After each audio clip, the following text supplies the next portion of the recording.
Hello जी, राधे राधे। कैसे हो आप सब? आशा करती हूँ आप सभी अच्छे होंगे। स्वागत है आपका फिर से एक नए ब्लॉग में। तो सुबह की शुरुआत हुई आज चाय के साथ। सुबह की बन रही है 6 बजे वाली चाय और सुबह वाली झाड़ू में लगा कर आ गई हूँ। तो अब बना लेती हूँ चाय, क्योंकि ठंड इतनी ज़्यादा पड़ने लगी है, हाथ इतने जल्दी सुन्न हो जाते हैं। बाहर काम करते समय तो इतनी ज़्यादा सुन्न पड़ने लगी है कि काम करते करते 10 मिनट में ये हाथ बिल्कुल बेकार हो जाते हैं। लेकिन काम है कि करने तो पड़ते हैं, कौन करेगा हमारे काम। तो सुबह की झाड़ू लगा ली है, यहाँ मैंने चाय भी पी ली और अब काट लेती हूँ नाश्ते के लिए मेथी। और मेथी को तैयार करके रख दूँगी। और आप देख सकते हो कितनी अच्छी मेथी हो रही है मेरी। और कुछ पौधे मैंने फूलों के भी लगा दिए। फ़िलहाल तो अभी 2-1 दिन ही हुए हैं, तो लगा तो दिए होंगे या नहीं ये तो बाद की बात है। फ़िलहाल तो लगा दिए, क्योंकि जैसे जैसे ठंड बढ़ेगी वैसे वैसे पेड़ों को भी थोड़ी सी परेशानी हो जाती है। कोहरे की वजह से कहीं ना कहीं बेकार हो जाते हैं। और आज बनाएंगे हम घर के मेथी के पराठे। घर में ही मेथी लगा दी है, देख सकते हो आप। कई दिन पहले मैंने इसमें मेथी लगाई थी, तो अब हो गई है काटने के लिए तैयार। तो मेथी को काट लेंगे, थोड़ी सी मेथी मैं अब काटूंगी, थोड़ी सी मेथी को देखते हैं किसी दिन फिर काट लेंगे, भुजिया बनाएंगे। तो फ़िलहाल तो मैं बनाऊंगी आज मेथी के पराठे। और अपनी घर की मेथी की तो बात ही अलग है। क्या कहना, इस मेथी कितना अच्छा स्वाद था पराठों में भी। क्योंकि वॉइस ओवर तो मैं बाद में कर रही हूँ, लेकिन पराठे इतने अच्छे बने थे मेथी के। तो सारी मेथी को मैंने मिक्सी में पीस लिया है। कच्ची मेथी को आज मैंने मिक्सी में पीसा है, क्योंकि अगर मैं बारीक बारीक भी काटती हूँ ना तो उसके पत्ते कहीं ना कहीं मुंह में आते हैं, तो उसकी वजह से परेशान हो जाती है। वो खाती नहीं है अगर कोई चीज़ उसको अलग से दिखाई दे।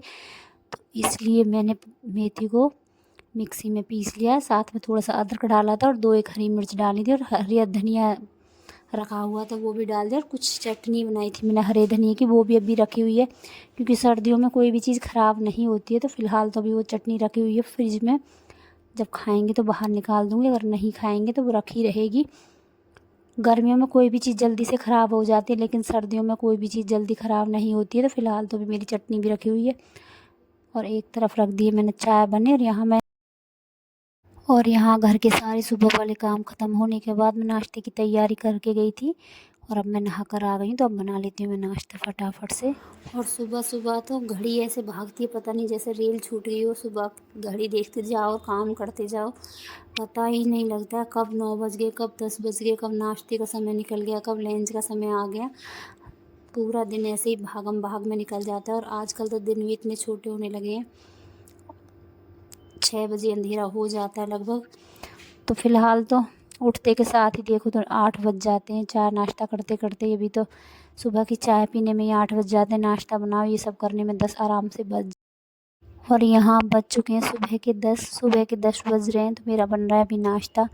और आजकल दिन इतने छोटे होने लगे हैं, कितनी भी जल्दी उठो काम करते करते 10-11 सुबह नाश्ते में ही बज जाते हैं। और आप जानते हो ठंड भी ज़ोरों पर है, क्योंकि बाहर चल रही है ठंडी ठंडी हवा। और आजकल की जो ठंड है वो है थोड़ी सुन्न जैसी हो जाती है ना, हाथ पैर सुन्न हो जाते हैं काम करने में। ज़रा देर काम करो बाहर तो हाथ पैर एकदम जैसे सुन्न हो जाते हैं ना, इस तरह की ठंड पड़ रही है। कोहरा तो नहीं है, लेकिन हाँ ठंडी ठंडी हवा चल रही है बाहर। और ठंड भी सुन्न वाली पड़ रही है। तो यहाँ फटाफट कर लेती हूँ मैं नाश्ते की तैयारी, क्योंकि इसके बाद कुछ देर बाद ही फिर लंच की तैयारी भी करनी है। तो एक तरफ मेरी चाय भी बन रही है और दूसरी तरफ मेरे पराठे बन रहे हैं मेथी के। और ऐसे ही धीरे धीरे ज़िंदगी जा रही है। सुबह की तैयारी, दिन की तैयारी, शाम की तैयारी, यही सब घर के गृहस्थ के काम करते करते धीरे धीरे समय जा रहा है। और समय के साथ साथ हमको सब काम करने पड़ते हैं घर के।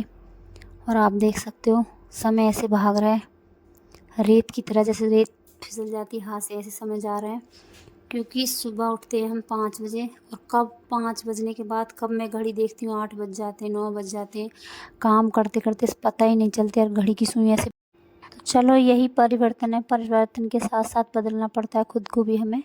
तो फ़िलहाल तो मैंने बना लिए पराठे भूख के लिए घी के, और बाकी पराठे बनाऊंगी मैं। यहाँ रख लिया मैंने रिफ़ाइंड निकाल कर, क्योंकि इस बार तेल नहीं है, रिफ़ाइंड ही मंगाया, तो रिफ़ाइंड के ही पराठे बनाऊंगी। वैसे हम रिफ़ाइंड कम ही खाते हैं, लेकिन इस बार आ गया तो खाना पड़ेगा, क्योंकि एक साथ ले आए थे ये 5 kg। तो वही रखा हुआ है, कुछ पूजा में काम आ गया था, खाना पीना बना था जो पूजा का, तब काम आ गया था। और कुछ अभी रखा हुआ है, तो वही अभी चल रहा है। और यहाँ बना लेती हूँ मैं पराठे रिफाइंड के। फ़िलहाल तो रिफाइंड तेल ही यूज कर रही हूँ मैं।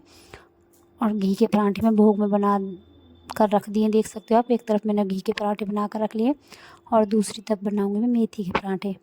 और दिन में बनाऊँगी आज मैं दाल चावल, क्योंकि बच्चों का मन है दाल चावल खाने का और कई दिन से बोल रहे हैं, लेकिन मैं ठंड की वजह से नहीं बना रही हूँ।